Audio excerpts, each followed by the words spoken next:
istri beliau dari marga Al-Zalfan. Anak beliau yaitu Syekh menurunkan 3 keluarga Al-Aidrus. Yang pertama Al-Aidrus Al-Salabiyah, Al-Syekh Al-Zain Al-Abidin.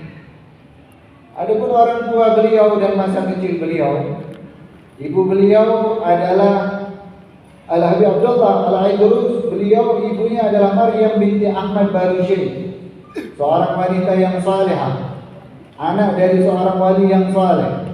Adapun ketika kakek beliau meninggal yaitu Al-Habib Abdurrahman As-Segaf, beliau berusia 8 tahun. Ketika ayah beliau yaitu Abu Bakar As-Sakran wafat, beliau berusia 10 tahun. Setelah itu beliau dibesarkan dan dididik oleh pamannya yaitu Al-Habib Umar Al-Muhtar. Dan pamannya wafat ketika beliau berumur 23 tahun. Pendidikan beliau belajar Al-Quran kepada Sayyid Muhammad bin Umar Ba'alwi, belajar fikih kepada Syekh Sa'ad bin Ubaidillah bin Abi Ubaid, yaitu begitu juga kepada Syekh Abdullah Baharwah, Syekh Abdullah Bagusyair, Syekh Ali bin Muhammad Abi Ammar. Kitab yang beliau pelajari, kitab Tanbih karangan Imam Syirazi, kitab Minhaj Imam Nawawi, Al-Khulasah kitab Imam Al-Ghazali. Bahkan beliau mengulang dan menghatamkan kitab-kitab tersebut berkali-kali, serta sangat menggemari dan menyukai semua pengarang tersebut. Dan beliau juga belajar ilmu hadis. Beliau mengambil hadis di berbagai negara, termasuk Yaman, Hadramaut, Hijaz, dan beliau juga mendalami tafsir, hadis dan fikih. Ilmu tasawuf beliau belajar langsung kepada pamannya yaitu Sayyid Umar Muhtar, sekaligus sebagai mertuanya. Beliau mendalami kitab-kitab ilmu Imam Al-Ghazali, terutama Ihya Ulumuddin. Bahkan beliau menghafal Ihya Ulumuddin dan sempat menghatamkannya sebanyak 25 kali. Setiap kali khatam, beliau selalu menjamu para santri dan menganjurkan semua murid dan orang-orang untuk selalu mengkaji dan tidak meninggalkan kitab Ihya Ulumuddin. Dan bahkan beliau berkata, tidak ada jalan bagi kita kecuali Al-Quran dan Al-Hadis. Dan kedua kitab tersebut telah dijabarkan oleh Imam Al-Ghazali dalam kitab Ihya Ulumuddin. Adapun kitab karangan beliau dalam bidang tauhid yaitu Al-Kibritul Ahmar. Ada banyak dari murid-murid yang mengambil ilmu kepada beliau. Di antara murid-murid beliau yaitu yang pertama saudara kandungnya sendiri yaitu Sayyid Ali bin Abu Bakar As-Sakran. Dan anak-anak beliau juga tak luput mengambil ilmu kepada beliau. Al-Habib Bakar Adni, Al-Habib Husain, Habib Alwi, Habib Syekh.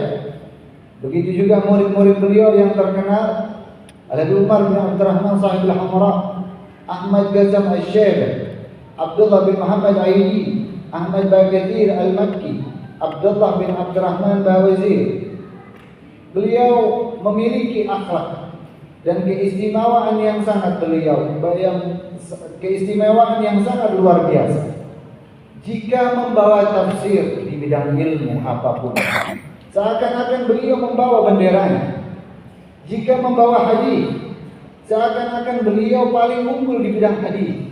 Jika membawa fikih, seakan-akan beliau di puncaknya.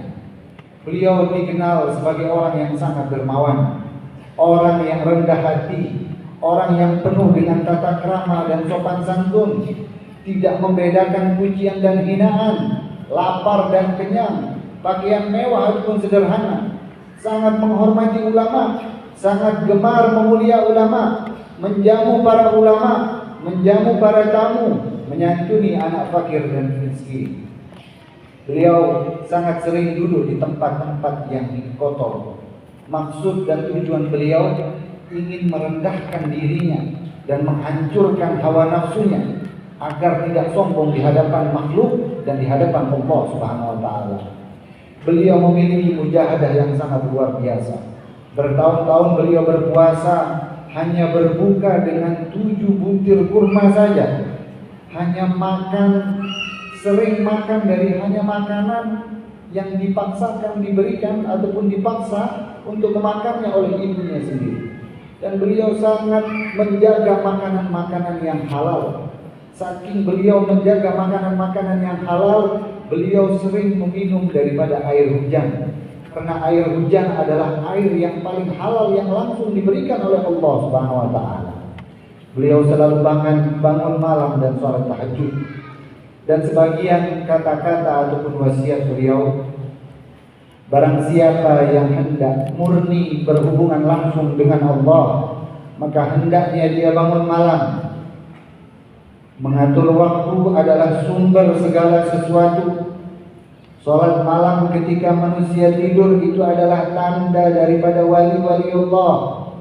Sumber segala kebaikan adalah dan sumber segala kebaikan dan keberkahan adalah selalu mengingat kuburan dan kematian. Mendapatkan keridhaan Allah dengan selalu mengkaji kitab Ihya Ulumuddin. Husnul Dzan adalah tanda daripada kuatnya iman. Diam dari ghibah dan fitnah adalah tanda orang yang bersungguh-sungguh.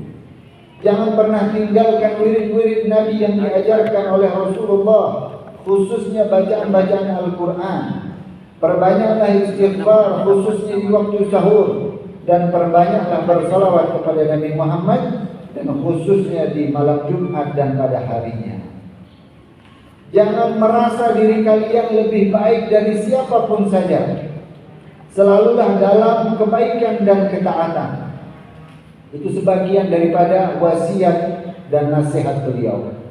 Adapun pujian dari para ulama, pamannya yaitu Al-Habib Sayyid Umar Al-Mukhtar, sekaligus guru dan mertua beliau, berkata, tidak kunikahkan anakku yaitu Sayyidah Aisyah dengan Abdullah Al-Aidrus, kecuali aku telah melihat sebelumnya ada pada dirinya yaitu sir, rahasia spiritual dari Allah Subhanahu wa taala dari keluarga Al-Ba'ali seluruhnya. Sayyid Muhammad bin Hasan Al-Muallim berkata, telah mendapatkan Al-Habib Abdullah Al-Aidrus kedudukan yang tidak pernah didapatkan oleh seseorang pun dari Al-Ba'ali, baik dari pendahulu maupun yang setelah. Inilah biografi ataupun sejarah singkat. Kami tidak menyebutkan ataupun tidak membacakan daripada sebagian karamah ataupun kelebihan-kelebihan beliau. Bagi yang mau membaca tentang Al-Aidrus, ada suatu kitab yang paling lengkap yang menuliskan tentang Al-Aidrus, kurang lebih sekitar 700 halaman, yang berjudul Majmu' Sultanul Malak, dari biografi, wirid, bacaan, anak, sejarah, kitab yang paling lengkap kitab tersebut. Dan beliau Al-Habib Abdullah bin Abu Bakar Al-Aidrus wafat di pada hari Ahad sebelum zuhur 12 Ramadan tahun 865 Hijriah dalam usia 55 tahun. Ini adalah salah satu dari kebiasaan para ulama, khususnya para habaib kita dan pendahulu kita dari Hadramaut, menuliskan setiap kebaikan-kebaikan yang ada pada kakek ataupun ayah-ayah mereka, untuk mereka menceritakannya kembali kepada anak cucu mereka. Oleh sebab itu, dengan berkumpulnya kita di acara Al-Aidrus ini, silaturahmi Al-Aidrus ini, kami mohon dan kami minta dan ajak bersama-sama. Telah hilang sejarah kakek-kakek kita yang ada di Lombok. Mumpung sebagian orang-orang tua kita masih ada, kami himbau dan kami ajak bersama untuk menulis setiap sejarah dan kebaikan ataupun wasiat ataupun kata-kata baik yang telah disampaikan oleh kakek-kakek kita masing-masing, baik dari keluarga Al-Bor, Al-Hazam, Al-Tarbeh ataupun Al-Aidrus Pemenang, untuk menuliskan. Karena kalau bukan kita yang sekarang, siapa lagi yang akan menuliskan cerita-cerita tersebut? Kalau hanya disampaikan, karena penyampaian pasti akan berkurang. Beda dengan tulisan, dan apalagi tulisan tersebut dijaga dan dilestarikan. Yang terakhir, Semoga kita yang sebagai keturunan Al-Idrus khususnya, ataupun yang berkaitan dengan keluarga Al-Idrus, semoga kita bisa mengikuti jejak leluhur kita, kakek kita, khususnya Nabi Abdullah bin Abu Bakar Al-Idrus.